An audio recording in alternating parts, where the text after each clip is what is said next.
Good morning. I am excited that I am able to come down and get our classroom ready today. We are not having the WebEx meeting today. I will not be opening it at all. So if you have any questions for me, I'll be available through email or text. Um, but please make sure that you start by submitting your attendance today, okay? So I'm going to work you through a couple things, but just so you know, you'll have the option to work on Khan Academy, and this will take you to the main website for Khan Academy. Um, you will have simple and compound sentence types practice to do. You can work on research or short stories from weeks 3 to 5 if you need to catch up with anything, because these short stories will be due tomorrow by midnight. Okay, that's a late work deadline for those stories. Or you can work on Cask of Amontillado, the annotations through Common Lit.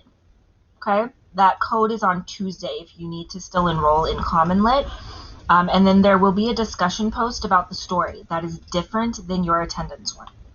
Okay, so these are just generalized instructions. If you click on Next, it will take you straight to the attendance. Okay, so you must do this before the end of your class period. So just like a regular day, if you miss the class period, you're absent, okay? It goes through again what your options are today, and then your prompt is here. Then it will click you into the Khan Academy assignment. It links you to Khan Academy here, and this is going to be due Friday, okay? So that would be tomorrow.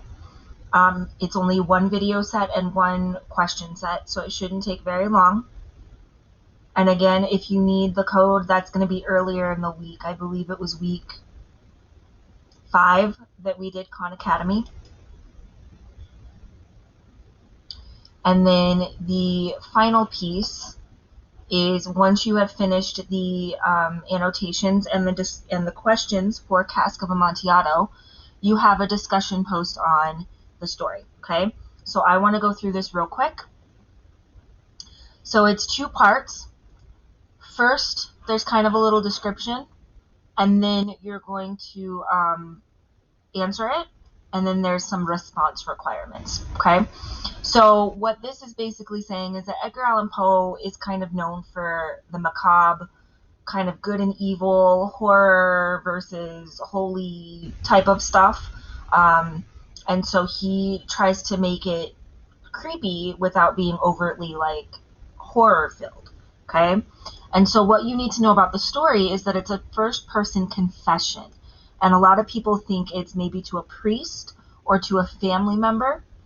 But they think a priest because there's a lot of religious overtones, okay? There's a lot of talk about good and evil and, stuff like that. But it also is designed to discuss avenging insults, okay?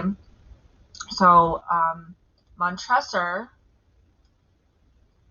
wanted to get back at someone, and so he could be doing this for a religious reason. It could be, there's a couple of reasons, okay? So right here in this highlighted part, you have 3 options of how most people think this story comes about. So some people believe it's a kind of a religious tale and Satanism. Maybe he's got some like cult type of stuff going on. Other people think it's just a simple tale of revenge where Montresor wanted to get back at Fortunato. And then there are other people who think that because of the way that Edgar Allan Poe is writing it, thinks that Montresor actually enjoys the killing and he just wants to get a thrill out of it. So those are kind of the 3 main ways to read through the story.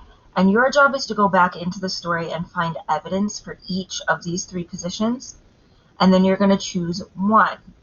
You don't want to make a choice before you gather your evidence, okay, because it might not be the very obvious answer. For your discussion post, you're going to write a CERER. So I should see 2 pieces of evidence and 2 pieces of reasoning, where you tell me which of your 3 options you believe is the correct one.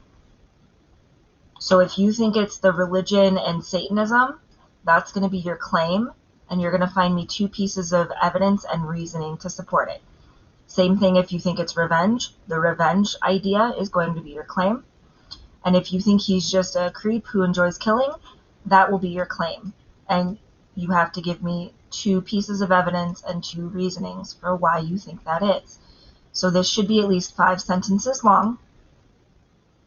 That's a sentence for claim, a sentence for your first E, a sentence for your first R, another sentence for your E, another sentence for your R. That's the basic.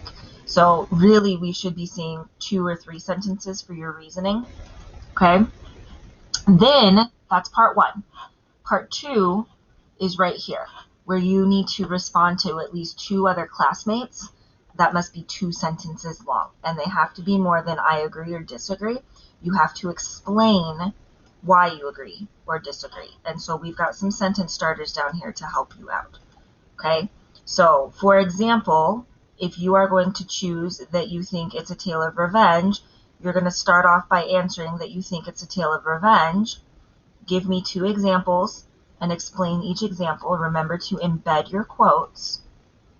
And then you're going to go back and you're going to respond to 2 other people using these sentence starters. Okay? This is going to be due, you see up here in the corner, September 28th by midnight. So that will be Monday. Okay, so that gives you today to work on it. It gives you part of Friday to work on it. It gives you the weekend to work on it. And then Monday will be our catch-up day. Okay, and that is the last thing that should be for today.